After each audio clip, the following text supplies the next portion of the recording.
విపరీతమైన భూకబ్జాలు, భూదందాలు, మటర్లు, దళితుల మీద దాడులు ఇంత దారుణాలు జరుగుతుంటే అవన్నీ వదిలేసి ఎప్పుడో 2 సంవత్సరాల క్రితం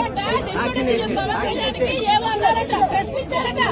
ప్రశ్నిస్తే పొద్దున 11 గంటలు తీసుకొచ్చి సాయంత్రం 5 వరకు స్టేషన్ లో కూర్చోబెట్టారు. ఏంటండి దుబాయ్ యూనివర్సిటీ తప్పేంటండి? ఏం చేశారు?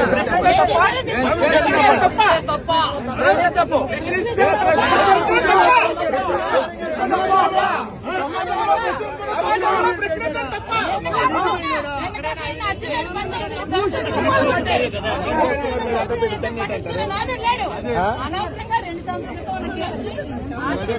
నోటీస్ కూడా ఇష్యూ చేశారు. ఈ కేసు మీద ఇంటికి వచ్చి ఇచ్చి మళ్ళీ మొన్న ఈ అచ్చెన్నాయుడు చేసిన ఈ ధాన్యపు కుంభకోణం 75 కోట్ల కుంభకోణం కోసం ప్రశ్నించాడని తీసుకొచ్చి అక్రమంగా నిర్బంధించి స్టేషన్ కూర్చోబెట్టి ఒక సిట్టింగ్ ఎమ్మెల్సీని ఎంతసేపు కూర్చోబెట్టారు. మేము వస్తే 4:30 అయింది. ఇంతవరకు అతనికి పచ్చి మంచినీళ్ళు లేదు స్టేషన్ లో. ఏం చేశాడని నేను స్టేషన్ లో అడగండి.